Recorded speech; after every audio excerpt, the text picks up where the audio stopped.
Matric পৰীক্ষাৰ প্ৰাক মুহূৰ্তত ধিঙৰ ধূপগুৰিৰ ফকৰুদ্দিন আলী আহমেদ আদৰ্শ উচ্চতৰ মাধ্যমিক বিদ্যালয়ত উত্তপ্ত পৰিস্থিতি। 2024 চনৰ পৰাই মেট্ৰিক পৰীক্ষাৰ কেন্দ্ৰ হিচাপে নিৰ্বাচিত হোৱা এইখন বিদ্যালয়তে আজি উত্তপ্ত পৰিস্থিতিৰ সৃষ্টি কৰে স্থানীয় ৰাইজ আৰু বিদ্যালয় পৰিচালনা সমিতিৰ সদস্যসকলে। বিদ্যালয়খনৰ প্ৰধান শিক্ষক শামছুল হক চৌধুৰীৰ বিৰুদ্ধে গুৰুতৰ অভিযোগ উত্থাপন কৰে এওঁলোকে। বিগত বহু বছৰৰ পৰা এইজন প্ৰধান শিক্ষকে বিদ্যালয়খনত নামভৰ্তিৰ নামত, পাঠদানৰ নামত, আন্তঃগাঁথনিৰ নামত আৰু মধ্যাহ্ন ভোজনৰ নামত অনিয়ম সংঘটিত কৰাৰ অভিযোগ উত্থাপন কৰে সকলোৱে। অভিযোগ মতে বিদ্যালয় পৰিচালনা সমিতিৰ সভাপতিক লগত লৈ সদস্যসকলক অন্ধকাৰত ৰাখি বিদ্যালয়খনৰ প্ৰতিটো দিশতে প্ৰধান শিক্ষক শামছুল হক চৌধুৰীয়ে অনিয়ম সংঘটিত কৰিছে। বিদ্যালয় পৰিচালনা সমিতিৰ সদস্যসকলৰ পৰা উকা কাগজত চহী লৈ নিজ ইচ্ছা অনুসৰি যিকোনো অনিয়ম সংঘটিত কৰাৰ অভিযোগ উত্থাপন হৈছে। বিদ্যালয়ৰ ছাত্ৰ ছাত্ৰীসকলে সেৱন কৰিব লাগে অতি লেতেৰা আৰু দুৰ্গন্ধময় পানী। নামভৰ্তি আৰু বাহিৰা অযোগ্য শিক্ষকেৰে পাঠদানৰ নামত ছাত্ৰ ছাত্ৰীৰ পৰা ধন সংগ্ৰহৰো অভিযোগ উত্থাপন কৰিছে প্ৰধান শিক্ষকৰ বিৰুদ্ধে। বিদ্যালয়ত শৌচাগাৰ প্ৰস্ৰাৱগাৰ থকাৰ পাছতো ছাত্ৰ ছাত্ৰীয়ে যাব লাগে ধূপগুৰি বজাৰৰ মছজিদৰ শৌচাগাৰ আৰু প্ৰস্ৰাৱগাৰত। আৰু এনে একাধিক অভিযোগ উত্থাপিত কৰি আজি বিদ্যালয়ত এক উত্তপ্ত পৰিস্থিতিৰ সৃষ্টি কৰে বিদ্যালয় পৰিচালনা সমিতিৰ সদস্যসকলৰ লগতে স্থানীয় ৰাইজে। 3 বছৰ পাৰ হৈ গ'ল মেনেজিং কমিটিৰ এজন সদস্য আৰু সেইবাবৰো তাৰমানে আমি 1 মাহ 2 মাহ 3 মাহ যাগৈ মিটিং চিটিং নিদি আমি কোৱা মতে তেতিয়া আমি মেনেজিং কমিটিৰ প্ৰেচিডেণ্টক সোধোঁ যে মিটিং কিয় নিদিয়ে, মিটিং দিয়ক। মেনেজিং কমিটিয়ে ক'ব যে হেডমাষ্টাৰক আপুনি গৈ পেলাই কওক। আমি কেনেকৈ ক'ম হেডমাষ্টাৰক, আপুনিহে ক'ব লাগে। হেডমাষ্টাৰক ক'লেও যদিও মিটিং এটা দিয়ে বগা কাগজত তাৰমানে আমাক চহী কৰিবলৈ দিয়ে, কিন্তু তাত কি আছে না আছে সেইখিনি নিলিখে।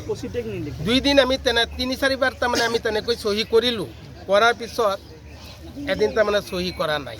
আমি চব যিমান তাৰমানে সদস্য মেম্বাৰ আছিল আমি গুচি গ'লোঁ। আৰু আমি তাৰমানে মিটিঙত তাৰমানে এটা কথাই উত্থাপন কৰিছিলোঁ যে আমাৰ এইখন স্কুলৰ বিদ্যালয়ত তাৰমানে কেইখন পাছবুক আছে, পাছবুকখিনি আমাক আপডেট কৰি দেখাব লাগে। আৰু কোনটো শিতানত কিমান টকা আহে, কিমান টকা বাজেট, আৰু কোনটো শিতানত কিমান টকা খৰচ কৰিব লাগে, এইখিনি কোৱাৰ লগে লগে তাৰমানে সিহঁতে মিটিং ভংগ কৰি দিয়ে। তাৰমানে এইখিনি আমাক নজনায়। হেডমাষ্টাৰক সুধিলে হেডমাষ্টাৰে এই খাৰুল ছাৰ এজন আছে এছিষ্টেণ্ট, তাৰমানে 3জনেই তাৰমানে যিখিনি তাৰমানে স্কুলখন চলাই আছে, খাৰুল ছাৰ আৰু ইফালে তাৰমানে হেডমাষ্টাৰ আৰু আমাৰ মেনেজিং কমিটিৰ প্ৰেচিডেণ্ট। আমি কিবা সুধিলে তাৰমানে খাৰুল ছাৰক সুধিব, আপুনি কওকচোন, হিচাপটো দিয়কচোন। আৰে আপুনি সিহঁতৰ স্কুলৰ হেডমাষ্টাৰ, আপুনি স্কুলৰ ছেক্ৰেটাৰী, আপুনিহে হিচাপ দিব লাগে, তেখেতে কিয় আমি সুধিব লাগে, তেখেতে কি হিচাপ দিব। তেনেকুৱা কোৱাত আমাৰ কেইবাবাৰো তাৰমানে এইবিলাক লৈ পেলাই ঝগড়া টগড়া হৈছে। আমি স্কুলৰ পৰা ওলাই গৈছোঁ। আৰু এটা কথা হ'ল কি, এই যে পুৰণা টিনবিলাক লগাইছে সেইটো লৈ পেলাই আমি বাধা দিছোঁ যে আপোনালোকে ৰিপেয়াৰিং কাম কৰি আছে, আমাক কোৱা নাই, মেনেজিং কমিটি মাথা নাই। ব্যক্তিগত হিচাপত তাৰমানে টিনখিনি লগাই আছে, এইখিনি টিন লগালে কি লাভ আছে, লগালে ভাল টিন লগা, সেইটো কৈ পেলাই আমি এই কাম কৰা মানুহখিনিক কাম বন্ধ কৰি দিলোঁ। বন্ধ কৰি দিয়াৰ পিছত সিহঁতে আকৌ পিছদিনা ধৰি পেলাই তাৰমানে কৈছে যে আমি ভাল টিন লগাম। সেই পুৰণা টিনেই লগাইছে, আমি কিন্তু একো কোৱা নাই। আৰু আমাৰ স্কুলত ইমান সোপা ল'ৰা ছোৱালী ছাত্ৰ ছাত্ৰী প্ৰায় 8ৰ ওপৰত হ'ব। লেফ্টিনত যাবলৈ হ'লে এইখন লেফ্টিন, এইটো তাৰমানে লক কৰি দিয়ে, তলা লগাই দিয়ে। ল'ৰা ছোৱালীবিলাকে লেফ্টিনত যাব নোৱাৰে, এই মছজিদত যাব লাগে। মছজিদত যাব লাগে, মছজিদত গৈ পেলাই লেফ্টিন কৰিব লাগে। ছোৱালীবিলাকে যদি পানীৰ কাৰণে তাত যায়, এটা কল আছে পিছফালে, পানীৰ ব্যৱস্থাও দেখা নাই আমি। পিছফালে এটা পানীৰ কল আছে আৰু ইফালে তাৰমানে টেপ আছে। টেপত যদি পানী আনিবৰ কাৰণে যায়, বেট লৈ পেলাই দৌৰাই কোবাই তাৰমানে দৌৰাই লৈ যায়। মই কেইদিনমানে তাৰমানে কৈছোঁ এইবিলাক কি কৰি আছে। হেড ছাৰে নিজে কয় হেৰি কল এটা আছে নহয়, আৰে এটা কল আছে, ইমান সোপা ছাত্ৰ ছাত্ৰী, এই ইমান সোপা ছাত্ৰ ছাত্ৰীৰ ভিতৰত হয় নেকি? আজি 8-9ৰ ল'ৰা ছোৱালীবিলাক ডাঙৰ ডাঙৰ ছোৱালী, এইবিলাক ক'ত যাব? আমি হেডমাষ্টাৰক তাৰমানে কথা কৈ পেলাই এইখন তলাক খুলি দিওঁ। আমি থকা অৱস্থাত পানী আনিবলৈ বা বুটুল লৈ যাব লাগিব, নহ'লে পানী আনিবলৈ নোৱাৰে। ছোৱালীবিলাকে বুটুল লৈ পেলাই তাত সোমাব লাগিব, নহ'লে পানী আনিব নোৱাৰে। তেনেকুৱা কৰি আছে। প্ৰতিটো শ্ৰেণীকোঠাৰ সন্মুখত গুটখা খাই পিকোৱা হয়, এই পিকবোৰ কোনে পেলায়? প্ৰতিটো শ্ৰেণীকোঠাৰ সন্মুখত আছে। এইবিলাক তাৰমানে ছাৰ, তাৰমানে এইটোতো আমি ভালদৰে তাৰমানে নাজানো। যে কোনে ল'ৰা ছোৱালী আছে ছাত্ৰ ছাত্ৰী আছে ছাত্ৰ ছাত্ৰী এই ক্ষেত্ৰত শিক্ষক শিক্ষয়িত্ৰীয়ে ল'ৰা ছোৱালীক চকু কাণ নিদিয়ে নেকি? নাই নাই বিদ্যালয়লৈ একো গোটখা লৈ যায়, চকু কাণ নিদিয়ে। আমি এইটোৰ কাৰণে কেইবাদিনো কৈছোঁ যে আপোনালোকে এটা কথাই ক'ব, লাগিলে প্ৰাৰ্থনা সময়তে ক'ব যে প্ৰত্যেক ৰুমত লাগিলে আমি থাকিম, মেনেজিং কমিটি থাকিম, যদি ভিতৰত আপোনাৰ এই চিকৰ খাই পেলাই কিবা পিক পেলা আৰু আপোনালোকে গম পায়, তেতিয়াহ'লে আপোনালোকে এটা কাম কৰিব, সেইখিনি ছাত্ৰ স্কুলৰ পৰা ওলাই দিয়া হ'ব, এনেকুৱা ভয় দেখুৱাব। কিন্তু সেইখিনি কামলৈ আজিলৈকে তাৰমানে কৰিব পৰা নাই আৰু সেইখিনি কৰাও নাই, তেনেকুৱা অৱস্থাত চলি আছে। আৰু স্কুলত তাৰমানে কিবা এটা ফিজ বিনামূল্যৰ জেগাত তাৰমানে আপোনাৰ সিদিনাখন তাৰমানে 320 টকা লৈ আছে। তাৰপিছত আমি কৈছোঁ নাই, এইখিনি পইচাটো ল'ব নোৱাৰি। 320 টকা কিহৰ পৰীক্ষাত তাৰমানে কি পৰীক্ষা আছিল? GD পৰীক্ষা। আমাৰ টিচাৰ নাই, টিচাৰ নথকাৰ কাৰণে 320 টকা তাৰমানে 300 টকা, আগতে 500 টকা বুজিছিল। আমি কৈছোঁ নাই, এইকাৰণে নহ'ব, 500 টকা কেনেকৈ ল'ব। তাৰপিছত কৈ আছে শিক্ষক নাই, এজন শিক্ষকৰ কাৰণে তাৰমানে লাগে, তথাপি কি ভাড়ালৈ আনিব ইয়াত? হয়, পৰীক্ষাৰ দিন ভাড়া। পৰীক্ষাৰ ভাড়া। তাৰপিছত মই কৈছোঁ যে নাই নহ'ব। তাৰপিছত তাৰমানে সিহঁতে প্ৰেচিডেণ্টে কয় 200 টকা এটা কি দিব। পৰীক্ষা আছিলে?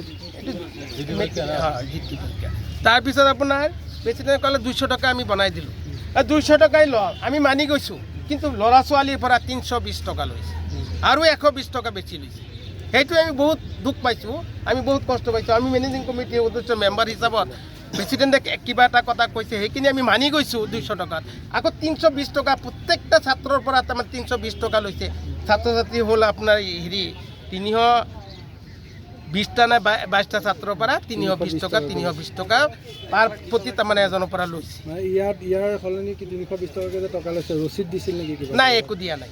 আমি কৈছিলোঁ ৰচিদ দিবৰ কাৰণে, কৈছে ৰচিদ কেনেকৈ দিম, এইটো তাৰমানে আমাৰ টিচাৰ নাই, এইটো খাইৰুল ছাৰ হ'ল তাৰমানে আমাৰ প্ৰধান। এইখন স্কুলৰ প্ৰধান শিক্ষকজন মানে নিজৰ মৰ্মতালি মতন চলে। মানে আমি এজন মেনেজিং কমিটিৰ সদস্য হওঁ, কিন্তু আমি আজিলৈকে স্কুলৰ কোনো হিচাপ পত্ৰ বা কিবা এটা কাম কাজত আমাক নামাতে। নিজৰ মতে মানে প্ৰেচিডেণ্ট আৰু হেডমাষ্টাৰ নিজৰ মতে মানে স্কুলখন চলাই আছে। হেডমাষ্টাৰৰ নাম কি? শামছুল হক। আৰু সভাপতি বুলবুল আহমেদ ওৰফে আৰু এটা কিবা নাম আছে। কি দুৰ্নীতি কি কৰিছে স্কুলখন? দুৰ্নীতি মানে আমি মেনেজিং কমিটি আজি সুধিব আহিছিলোঁ, মানে এই ল'ৰা ছোৱালীৰ ইউনিফৰ্মৰ আছিল, মানে সিহঁতে মানে কাৰোবাক কণ্টেক্ট দি দিছে, আমি একো গম নাপাওঁ। আমি মেনেজিং কমিটিৰ কোনো সদস্য, তো আমি শুনা মতে মানে লাহৰীঘাটৰ কোনোবা মানুহ এজনক দিছে। টেণ্ডাৰ কেইজনে মাৰিছিল নেকি?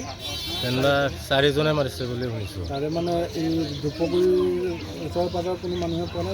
ইয়াত লোকেল মানুহ এজনে মাৰিছিল কিন্তু পোৱা নাই, লাহৰীঘাটৰ মানুহ এজনে পাইছিল। যোৱাবাৰো আমি এইটো প্ৰতিবাদ কৰিছোঁ, সেই নিজৰ মতো প্ৰেচিডেণ্ট আৰু ছেক্ৰেটাৰী নিজৰ মতন এজন মানুহক দিছে, সিহঁতৰ নিজৰ মানুহ। এনেকৈ মানে স্কুলখন চলি আছে।